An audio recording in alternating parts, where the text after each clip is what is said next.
everyone, my name is Yuxi, and I'm an English major at Davidson College. Today I would like to talk about my favorite poem, Wallace Stevens' Of Mere Being. Stevens was born in Reading, Pennsylvania in 1879.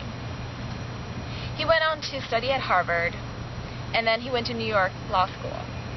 He practiced law in New York for a while, and then he married Elsie, who was his wife.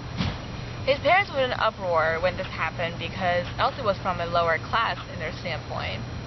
But Wallace Stevens married her anyway and never spoke to his parents again. Wallace Stevens then moved to Connecticut in Hartford and worked for the Hartford Insurance Company. And he walked 2 miles every day from his home to the insurance company in the morning, and then in the evenings he would walk for 2 miles back. And hopefully I will be able to walk the same route when I go and visit Hartford in this coming winter, when I take my literary pilgrimage. Wallace Stevens had a fiery temper. I think that would be the right way to put it. He was notorious for his brawls in Florida. Not only did he argue with Robert Frost, he also had a fight with Ernest Hemingway. Rumors, Hemingway heard that Wallace Stevens was talking behind his back. So on the streets of Florida, they had a fight where Wallace Stevens broke his fist by punching Ernest Hemingway in the jaw. Pretty interesting character, huh? Stevens was not only a prolific author, he also was a businessman. He worked in law and insurance law, and he wrote Of Mere Being at the end of his life in 1955 when he was alive for his last year. And this is one of my favorite poems because it's got a sort of mystical quality to it. Critics often describe Wallace Stevens' poetry as precision and abstraction. He would use very simple words to describe abstract ideas, and yet at the same time allowing readers to have a connection to them through their own interpretation.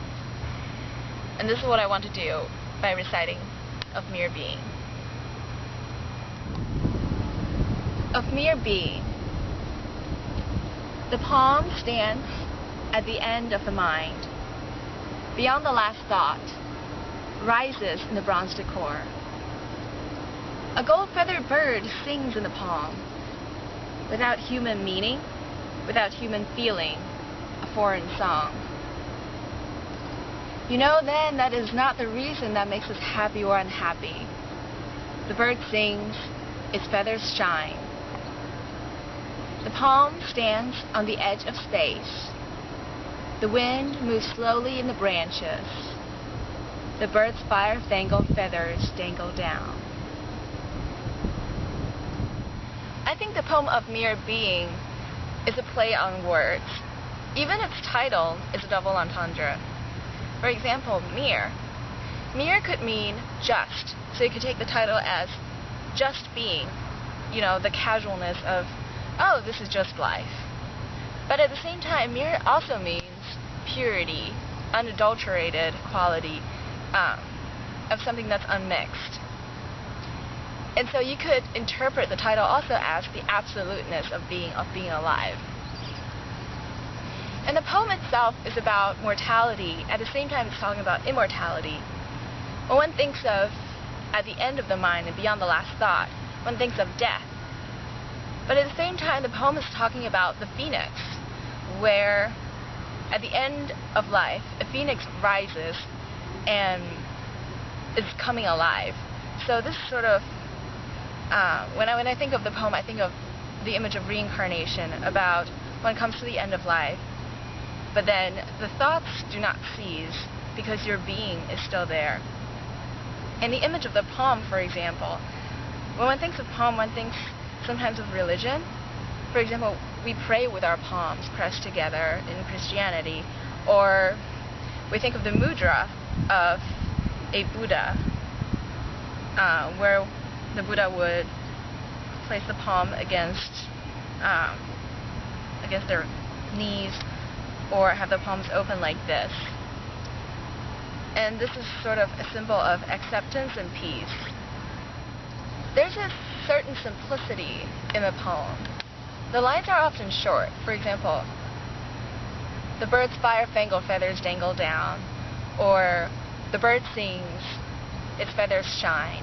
These are short lines, and yet the simplicity of the bird's being is its source of glory. The fact that the bird is alive and its pure being, that is the source of amazement from the reader. And also there's a certain humor that Wallace imparts into the poem for the people who speak Greek, perhaps. When I did research on this poem, I found out that palm could mean date palm, and in Greek, date palm is called Phoenix dactylifera. So the embodiment of the phoenix and the palm together, that could mean that when Wallace Stevens is saying the bird sings the poem, the bird is actually singing within itself, within its embodiment, and that its purity of being, its absoluteness of being, is contained within itself. And I think the glory of the bird in its own right shows through the poem. And the same I could say for the poem itself, through its words.